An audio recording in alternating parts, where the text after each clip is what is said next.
श्रीगणेशाय नमः।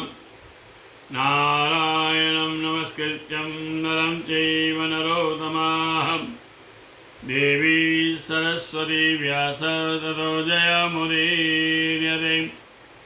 नमो सुनन्ताय सहस्रमूर्ते सहस्रपादाक्षरोर्भावे सहस्रनाम्ने पुरुषाय सरस्वती सहस्रकोटियुगधारिणे नमः। नमः कमलनाभाय नमस्ते जलसायने नमस्ते केशवाय नन्द वासुदेव नमोस्तुते।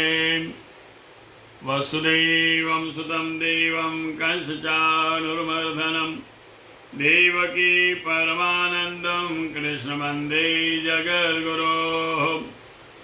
गुरुर्ब्रह्मा गुरुर्विष्णु गुरुर्देवो महेश्वर गुरुर्साक्षात् परब्रह्म तस्मै श्रीगुरुवे नमः।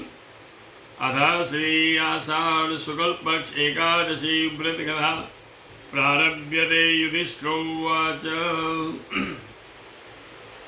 राधा जी बोलते हैं कि हे कृष्ण, आषाढ़ के शुक्ल पक्ष में जो एकादशी होती है उसका क्या नाम है, उसके देवता कौन है, उसकी विधि क्या है। हे केशव, मुझे प्रसन्न होकर कहिए। तो भगवान कृष्ण बोले कि हे राजन, जिसको ब्रह्मा ने नारद जी से कहा था उसी आश्चर्यजनक कथा मैं आपको बताऊंगा।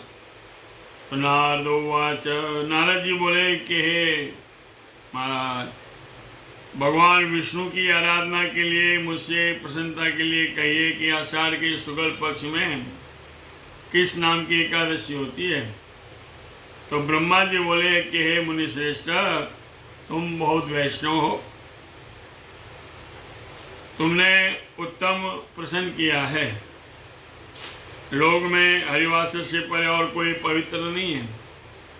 संपूर्ण पापों को दूर करने के लिए इसे करना कर्तव्य है। इसलिए मैं शुक्ल पक्ष एकादशी का वर्णन कर रहा हूँ। एकादशी का व्रत पवित्र है, पाप नाशक है और सब कामना को देने वाला है। जिस मनुष्य ने इसका व्रत इस लोक में नहीं किया वह नरकगामी होता है। आषाढ़ के महीने में शुक्ल पक्ष में एकादशी का नाम पद्मा है और देव शनि एकादशी भी है। ऋषिकेश भगवान की प्रीति के लिए इसका उत्तम व्रत करना चाहिए। मैं तुम्हारे आगे उत्तम पुराण की कथा को कहता हूँ। इस कथा के सुनने मात्र से महापाप नष्ट हो जाते हैं। सूर्य वंश में उत्पन्न मानदाता नामक राजा हुआ। एक रात्रि हुए सत्य प्रतिज्ञा वाले प्रतापशाली चक्रवर्ती थे। अपने निज पुत्रों के समान प्रजा का धर्म पालन करते थे। उसके राज्य में दुर्भिक्ष, मानसिक व्यथा, रोग आदि कोई उपद्रव नहीं था। उनके प्रजा निरंतर धन धान्य से परिपूर्ण थी। उस राजा के भंडार में न्याय के से इकट्ठा किया हुआ धन भी नहीं था। इसको इस प्रकार न्याय से जो आता था धन वही रखता था, अन्याय का धन उसके पास नहीं रहता। इस प्रकार राज्य करते हुए बहुत वर्ष व्यतीत हुए। किसी पाप कर्म के परिणाम से उसके देश में 3 वर्ष तक मेघ नहीं बरसे, यानी बरसात नहीं हुई। इसे भूख से पीड़ित उनकी प्रजा बड़ी दुखी हुई। अन्न के न उत्पन्न होने से पीड़ित देश स्वाहा स्वधा वस्कार वेद के अध्ययन आदि सब बंद हो गए। फलस्वरूप प्रजा का समूह आकर राजा से कहने लगे कि हे राजन, प्रजा का हित करने वाले वचनों को आप सुनिए। पुराणों में पंडितों ने जल का नाम नारा कहा है। वह जल भगवान का अयन है, अर्थात भगवान का नाम है नारायण। नारायण कहे जाते हैं। मेघ रूप भगवान विष्णु का सर्वव्यापी है। वे ही वृष्टि करते हैं, यानी बरसात करते हैं। इससे अन्न होता है और अन्न से प्रजा का पालन होता है। महाराज, हे राजन, उसी अन्न के अभाव से प्रजा बड़ी दुखी हो रही है। ऐसा करो जिससे आपके देश में कुशल हो जाए। तो राजा बोला कि हे प्रजागणों, आपने बहुत ही सत्य कहा है, कुछ मिथ्या नहीं है। अन्न ब्रह्मण्य कहा गया है, अन्न ही सब कुछ है। अन्न से जीव पैदा होते हैं, जगत अन्न ही है, सर्ववर्तमान है। ऐसा लोक में सुना जाता है, बहुत विस्तार पूर्वक पुराणों में और भी कहा गया है। राजा के अपराध को प्रजा को पीड़ा होती है, न बुद्धि से विचार कर देखा तो मैंने कोई दोष नहीं दिया, मैंने को दोष दिखाई नहीं दिया। इस पर भी प्रजा की हित की कामना से मैं प्रयत्न करूंगा। वो राजा ऐसी मति करके बहुत सारी सेना को साथ में लिया, विधाता को नमस्कार करके घोर वन में चला गया। वहाँ मुख्य मुख्य मुनियों को आश्रम को विचरते हुए देखा। फिर उस राजा ने ब्रह्मा के पुत्र अंग्रिस ऋषि को देखा, तेज प्रकाश के समान।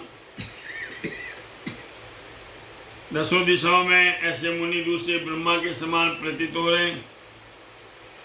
उनको देखकर प्रसन्न राजा ने वाहन से उतरकर दंडवत नमस्कार किया, हाथ जोड़कर स्थित हुए। मुनि स्वस्तिवाचन पूर्वक भगवान राजा को आशीर्वाद दिया। राज्य में और राज्य के साथों की कुशल पूछी। वो राजा ने अपनी कुशल कहने के बाद मुनि से उनकी कुशलता पूछी। फिर मुनि ने राजा के आने का कारण पूछा, तो राजा ने उन मुनि श्रेष्ठ से अपने आगमन का कारण कहा कि हे मुनिवर, धर्म की विधि से राज्य करने पर भी अनावृष्टि नहीं है, इसका कारण मैं नहीं जानता। इस संदेह को दूर करने के लिए मैं आपके समीप आया हूँ।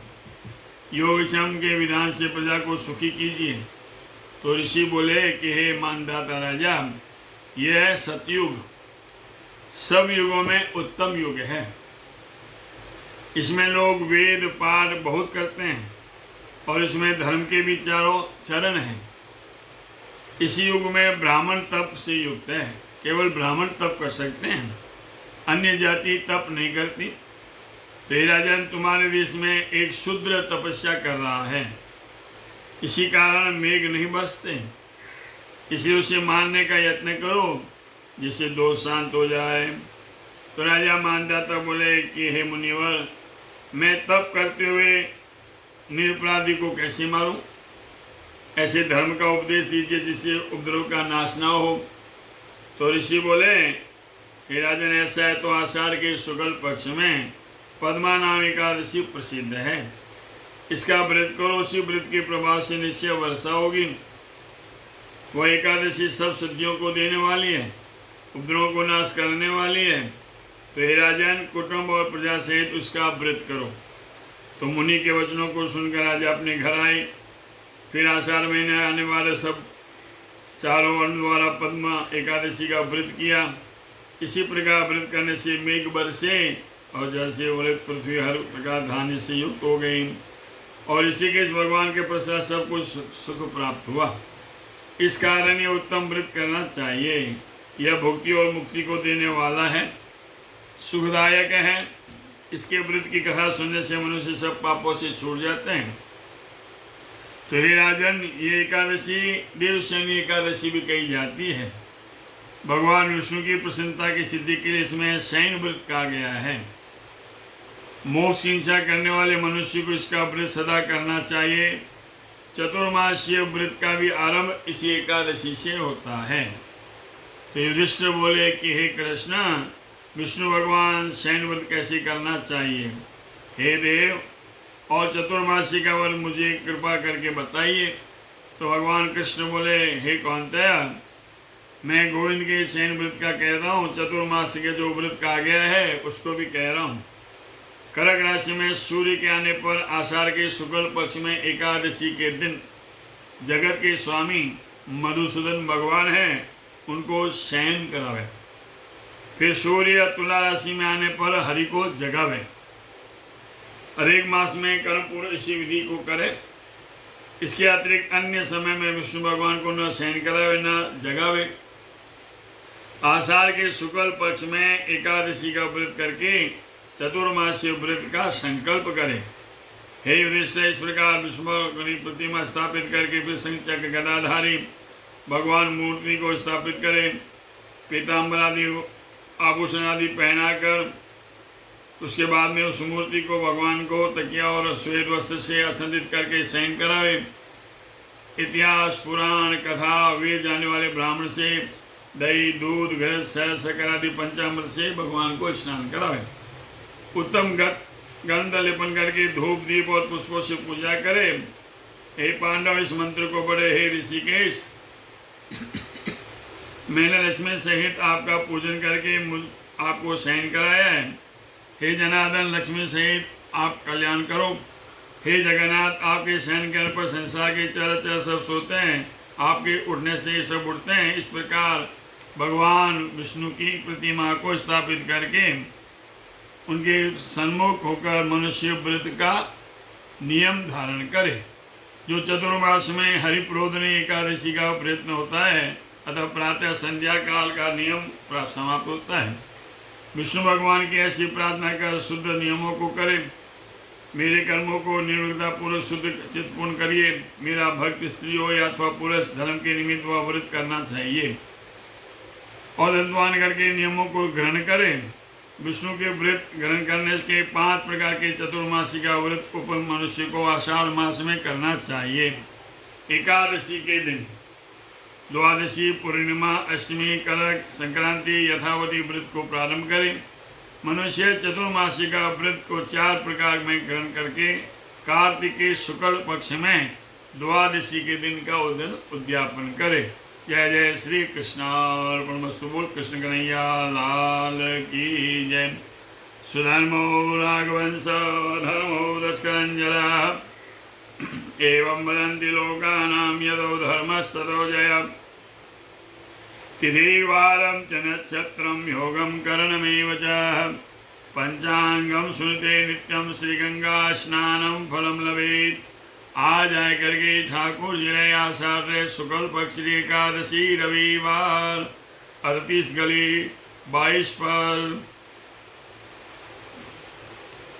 देवशयनी एकादशी, पद्मा एकादशी व्रत सर्वे सर्वा सबके लिए चतुर्मासीय व्रत प्रारंभ। काल 12 सोमवार, 13 मंगलवार प्रदोष व्रत, 14 बुधवार गुरु पूर्णिमा गुरुवार और शुक्रवार से श्रावण मास प्रारंभ। मंगलम भगवान विष्णु मंगलम गरुड़ध्वजा मंगलम पुंडरीकाक्षा मंगलाय स्तनो। और सब भक्तों ने चेन्नई नगर से पंडित कमल व्यास सब परिवार जय श्री कृष्ण।